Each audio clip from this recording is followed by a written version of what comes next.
Indian premier league లో mister IPL గా నీరాజనాలు అందుకున్న సురేష్ రైనా చెన్నై సూపర్ కింగ్స్ జట్టుతో తనకున్న విడదీయలేని అనుబంధాన్ని మరోసారి గుర్తు చేసుకున్నారు. 2008లో ఐపీఎల్ ఆరంభం నుండి 2021 వరకు పసుపు చొక్కాలో మైదానంలో రైనా చేసిన సందడి అంతా ఇంత కాదు. 205 మ్యాచ్ల్లో 5,528 పరుగులు సాధించిన రైనా సిఎస్కే విజయాల్లో వెన్నుముకలా నిలిచారు.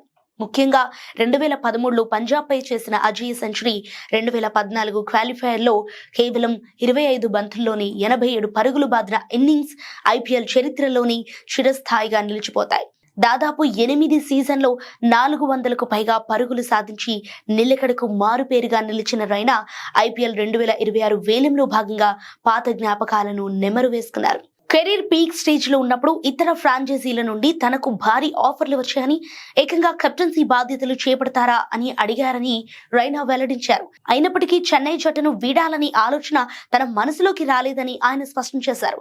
దీనికి ప్రధాన కారణం ఎంఎస్ ధోనీతో తనకున్న స్నేహం, ధోనీ తనపై చూపిన నమ్మకమేనని రైనా భావోద్వేగంగా పేర్కొన్నారు. ఒక ఆటగాడికి గౌరవం, గుర్తింపు దక్కిన చోటే ఉండాలని తాను నమ్మానని, సిఎస్కే తనకు ఒక జట్టు కంటే ఎక్కువగా ఒక కుటుంబంలో మారిందని ఆయన వివరించారు.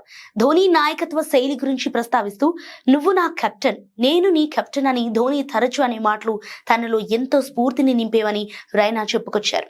ఉత్తరప్రదేశ్ జట్టుకు కెప్టెన్ గా వ్యవహరించిన అనుభవం ఉన్నప్పటికీ ఐపీఎల్ వ్యక్తిగత హోదా కంటే జట్టు ప్రయోజనాలకి తాను పెద్దపీట వేశానని ఆయన తెలిపారు.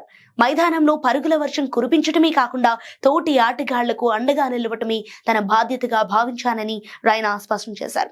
ఒకవేళ తాను కెప్టెన్సీ కావాలనుకుంటే ఎప్పుడో ఇతర జట్లకు వెళ్లేవాడినని, కానీ ఎల్లో జెర్సీలో ఉండే సంతృప్తి మరెక్కడా దొరకదని ఆయన అభిప్రాయపడ్డారు. ధోనీ రైనా ద్వయాన్ని అభిమానులు చిన్న తల అని పిలుచుకోవటం వెనుక ఉన్న గాఢమైన బంధాన్ని ఈ వ్యాఖ్యలు మరోసారి నిరూపిస్తున్నాయి. అయితే క్రికెట్ ప్రపంచంలో డబ్బు, పదవుల కంటే విశ్వసనీయతకు ప్రాణం ఇచ్చే ఆటగాళ్లు చాలా అరుదుగా ఉంటారని, రైనా అటువంటి కోవకే చెందుతారని విశ్లేషకులు కొనియాడుతున్నారు. 2021లో రాజస్థాన్ పై చివరి మ్యాచ్ ఆడినప్పటికీ నేటికి సిఎస్కే ఫ్యాన్స్ రైనాను తమ జట్టులో అంతర్భాగంగానే చూస్తారు.